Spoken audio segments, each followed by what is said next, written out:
विद्यार्थी मित्रांनो, सह्याद्री ट्युटोरियल्समध्ये तुमचं स्वागत आहे। मला ना अतिशय काही महत्त्वाच्या गोष्टी तुमच्यावर शेअर करायच्या आहेत।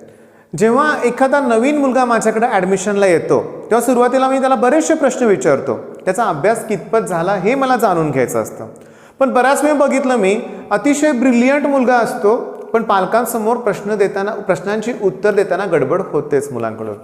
जेव्हा मी विचारतो की पुस्तकं कोणती वापरतो तू सीईटीच्या तयारीसाठी किंवा जेईच्या प्रिपरेशनसाठी किंवा नीटच्या प्रिपरेशनसाठी, तेव्हा जी काही नावं मला ऐकायला मिळतात, नो डाऊट पुस्तकं सगळीच बेस्ट आहेत, ओके। पण जेव्हा प्रॉपर सीईटीच्याच तयारीची वेळ येते ना बाळांनो, तेव्हा फार मोठ्या पब्लिकेशनची बुक्स घ्यायची काही गरज नाही आहे, ओके। म्हणजे अगदी NCERTचे बुक्स किंवा ते HC वर्मा, ओके, किंवा आणखीन पुस्तकं बेस्ट आहेत। मी कुठल्या पुस्तकाला नावं ठेवत नाही आहे, पण आपल्याला जर माहीत असेल की प्रश्नाचं स्वरूप कसं असणार आहे, प्रश्न कोणते आत्तापर्यंत आलेत, तर एक्झामची तयारी करणं सोपं होतं, ओके। आता काय करतो बघा, मी तुमच्यावर काही प्रश्न जे आहेत ना शेअर करतोय, फोटोज बघा। पहिला जो प्रश्न आहे ना तो क्वेश्चन नंबर 5 चेक करा। क्वेश्चन नंबर 5 मध्ये त्यांनी काय विचारलंय बघा की पेज नंबर 43 वरती येतो, which among the following is easily liquefiable gas, म्हणजे कोणत्या गॅसला इझिली लिक्विडमध्ये कन्वर्ट करता येते। मी तुम्हाला सांगू का, hydrogen, helium, nitrogen, oxygen easily liquefier करता येत नाही। मग अमोनिया आन्सर आहे ना, आन्सर तुमचं करेक्ट आहे, ओके। क्वेश्चन नंबर किती होता तो 5 होता। आता क्वेश्चन नंबर 15 बघा, क्वेश्चन नंबर 15वा क्वेश्चन काय विचारलंय, which among the following gas liquefy easily. Nitrogen, oxygen, हेलियमला इझिली लिक्विफाय करता येत नाही आहे, मग क्लोरीन आन्सर करेक्ट आहे, ओके। 2 क्वेश्चन झाले। तिसरा जो क्वेश्चन आहे ना, तो जो पुढचा जो नेक्स्ट क्वेश्चन आहे ना, तो क्वेश्चन नंबर 28 आहे, चेक करा। Which among the following difficult to liquefy, तुम्हाला सांगतो ऑक्सिजन, हेलियम, नायट्रोजन हे जे आहेत ना ते डिफिकल्ट टू लिक्विफाय, लक्षात घ्या, आलं का ऑक्सिजन। अजून जाऊ दे, लक्षात घ्या, क्वेश्चन नंबर 31 चेक करा बघा आणि आन्सर तुम्हीच द्या, okay. Next question number 34 check करा, तुमच्या लक्षात येईल बाळांनो, सेम क्वेश्चन 5 वेळा रिपीट झालाय। आता हे तुम्हाला कुठं क्वेश्चन्स मिळणार, सीईटी स्कोअर बूस्टरमध्ये। मी तुम्हाला सांगू का, सीईटी स्कोअर बूस्टर फिजिक्ससाठी, केमिस्ट्रीसाठी, मॅथ्ससाठी बेस्ट आहे। काय त्यात PYQs दिलेत, सगळ्यात बेस्ट काय सॉल्व करून दिलेत, आणि असं सॉल्व करून दिलेत की एक्सप्लेनेशन छान आहे, आपल्याला समजतंय, ओके। मग मी तुम्हाला आता काय सांगतोय की क्वेश्चन्स आहेत तसे रिपीट होत आहेत, मी तुम्हाला प्रूव्ह करून दाखवलंय। आता मी तुम्हाला आणखीन एक सांगू का, लक्षात घ्या।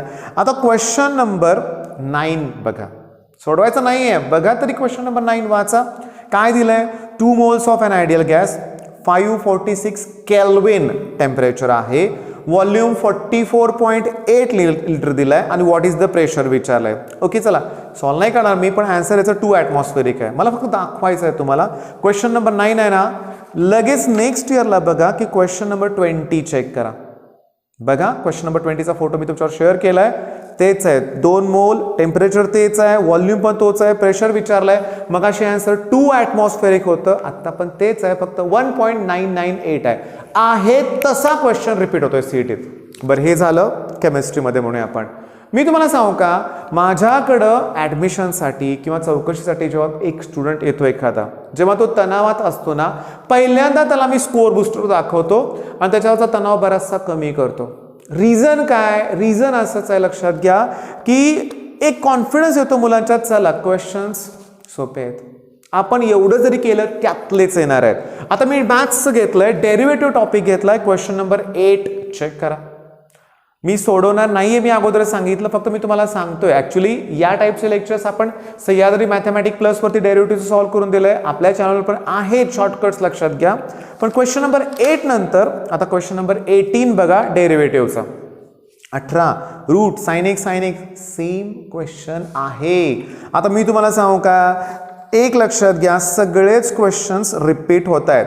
क्वेश्चन नंबर 32 शॉर्टकट आहे तो एक, ठीक आहे। नंतर क्वेश्चन नंबर 36 बघा, सेम क्वेश्चन्स आहेत, लक्षात घ्या। आता मॅथ्सला पण क्वेश्चन रिपीट होत आहेत, समजले, तुमच्या लक्षात आलंय. मग फिजिक्सला सुद्धा क्वेश्चन्स रिपीट होतात, विश्वास ठेवा. ओके, मग मेन काय करायचं आहे आपल्याला, पॅनिक व्हायचं नाही आहे. स्कोअर बूस्टर अरे केवढंसं पुस्तक आहे हे, एवढंसं जो पुस्तक आहे हे 11-12चं सगळं केमिस्ट्री याच्यात आहे.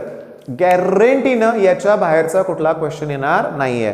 आता एक काम करूया आपण बरं का, आपण थर्मोडायनामिक्स बघूया आपण. ठीक आहे, आता थर्मोडायनामिक्समध्ये मी जो क्वेश्चन एक शेअर केलाय बघा, MHT-CET 2016ला तो प्रश्न आलाय. Mathematical equation for first law of thermodynamics isochoric process, question number 29. Next check करा question number 35, first law of thermodynamics, first law.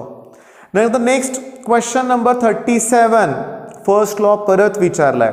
म्हणजे ना ऑलमोस्ट 2019 क्वेश्चन नंबर 46 चेक करा. ऑलमोस्ट दरवर्षी फर्स्ट लॉ ऑफ थर्मोडायनामिक्स वरती question आहे, म्हणजे या वर्षी पण येणारच, हे लक्षात घ्या. आणि काहीच अवघड नाही आहे. काय आहे फर्स्ट लॉ सांगा बघू, की delta U equals to Q plus W. फिजिक्समध्ये नाही, केमिस्ट्रीमध्ये बरं का. Delta U equals to Q plus W. आता जर ॲडियाबॅटिक प्रोसेस असेल तर क्यूची व्हॅल्यू 0. ओके, आयसोथर्मल प्रोसेस असेल तर डेल्टा यूची व्हॅल्यू 0. आयसोकोरिक प्रोसेस असेल तर वर्क डन 0. ओके, म्हणजे वेगवेगळ्या प्रोसेससाठी हे चेंज होतंय. ते तुम्हाला परीक्षेत सुद्धा विचारू शकतात, बोर्डमध्ये सुद्धा विचारू शकतात. मग पहिली गोष्ट लक्षात आली का, स्कोअर बूस्टर पाहिजेच आपल्याकडे, लक्षात घ्या.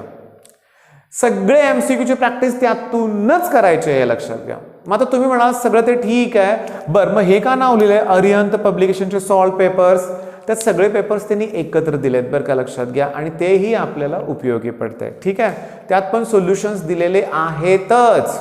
ओके, आता नेक्स्ट मी तुम्हाला सांगू का, टार्गेट पब्लिकेशनचं बोर्ड क्वेश्चनसाठी एक बुक आहे. आता हे माझ्याकडं ना 2019चं आहे. 2020चं काहीतरी रेड कलरमध्ये आहे, थोडंसं चेंजेस आहेत, डिलीटेड पोर्शन वगैरे त्यांनी काढून टाकलाय त्यातला. ते पुस्तक तुमच्याकडं पाहिजेच. बोर्डचे ना आत्तापर्यंत आलेले सगळे क्वेश्चन टॉपिक वाईज त्यांनी घेतलेत, म्हणजे IMP क्वेश्चन मिळाले ना आपल्याला, तेच क्वेश्चन्स परत परत रिपीट होतात बाळांनो. नवीन असं विचारणार तर काय पेपर सेटर सांगा बघू. मॅथ्सला सांगतो टेक्स्टबुक मधलेच सगळे प्रॉब्लेम येतात, पण जेव्हा आपण MCQची प्रॅक्टिस करते ना, तो एक कॉन्फिडन्स वेगळा येतो. मग आता फक्त time management, proper study, mock test, तुमचं एक दिवसाचं टाइम टेबल तयार करा बरं का बाळांनो, स्वतःच एक टाइम टेबल. सेल्फ स्टडीला भर द्या. मी तुम्हाला सांगू का, आमच्या साताऱ्यातील आम्ही ऑफलाईन क्लासमध्ये सकाळी लेक्चर घेतो, पण दिवसभर पुन्हा त्यांच्याकडून तो अभ्यास करूनच घेतो. म्हणजे मी एखादा फिजिक्सचा टॉपिक घेतला, न्यूमेरिकल सॉल्व करायचे असतील, मी फॉर्म्युला फक्त एक्सप्लेन करतो आणि त्यांना प्रॉब्लेम सॉल्व करायला होतो. तुम्ही पण तेच केलं पाहिजे. 10-10 तास समोरचा व्यक्ती तुम्हाला शिकवतोय आणि तुम्ही नुसतं बघताय, हे आता नकोय. सेल्फ स्टडी करायची वेळ आलेलीच आहे, लक्षात घ्या. मग आता कसं आहे, तुमच्या लक्षात आलं, हे 3 बुक्स जरी तुमच्याकडे असतील ना, तर काहीही प्रॉब्लेम येणार नाही आहे, सफिशियंट आहेत. हां, 99.9% सुद्धा पाडू शकता तुम्ही, काहीच अवघड नाही आहे, लक्षात घ्या. आता काय माहिती आहे का बघा, की CET स्कोअर बूस्टर हे जे बुक्स आहे ना, हे तुम्हाला ऑनलाईनच घ्यायचं आहे. बरं, माझी काही लिंक किंवा माझा कोड इथं काय द्यायचा नाही आहे, म्हणजे मी जे चांगली गोष्ट आहे ती प्रमोट करतोय, एवढंच आहे. म्हणजे ह्यांच्याशी माझं काय कॉन्टॅक्ट वगैरे नाही आहे, मला जाणून बुजून सांगायचं आहे, लक्षात. तसं माझा भाऊ टार्गेटचं बुक डिस्ट्रीब्यूट करतो. ओके, पण मी तुम्हाला सांगू का, सगळ्यांमध्ये मला स्कोअर बूस्टर हे पुस्तक आवडलंय.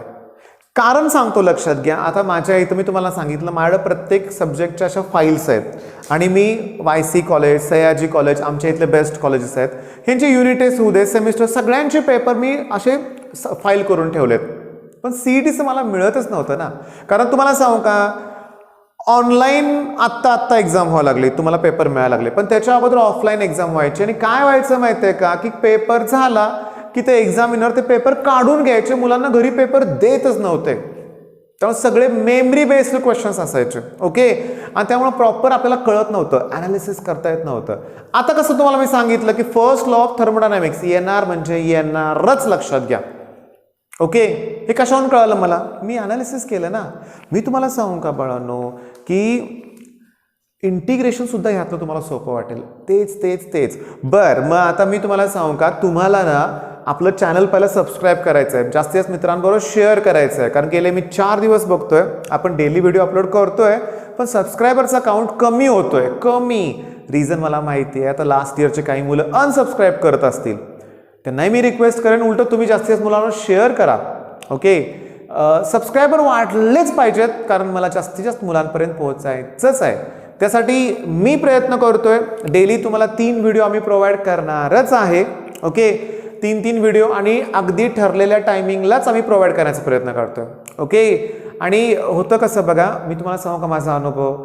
गेल्या वर्षी CETच्या वेळेस ना शेवटचे 10 दिवस मी रोज 7 ते 8 व्हिडिओ अपलोड केलेत. हो, अवघड आहे, एवढं सोपं नाही आहे ते. एडिटिंग सगळं हे करणं वेळ लागतो, खूप लक्षात घ्या.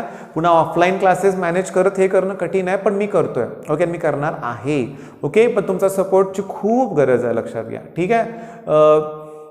शहरी भागातल्या मुलांना सगळंच मिळतं. ओके, ग्रामीण भागातल्या मुलांना अजून बऱ्याचशा सुविधा मिळत नाही आहेत. तसं जिओचे आभार मानले पाहिजे. निदान आता मोबाईल डाटा तरी बऱ्यापैकी कमी किमतीत मिळतोय. ओके, मग माझं सजेशन काय, तुम्हाला जास्तीत जास्त मित्रांबरोबर शेअर करा. ओके, सगळ्यांना चॅनलला आवडेल तेवढं कंटेंट आम्ही प्रोव्हाइड केलं आहे अगोदर आणि अजून देखील प्रोव्हाइड करतोय. ठीक आहे, मग ही पुस्तकं घ्याच. All the best. धन्यवाद.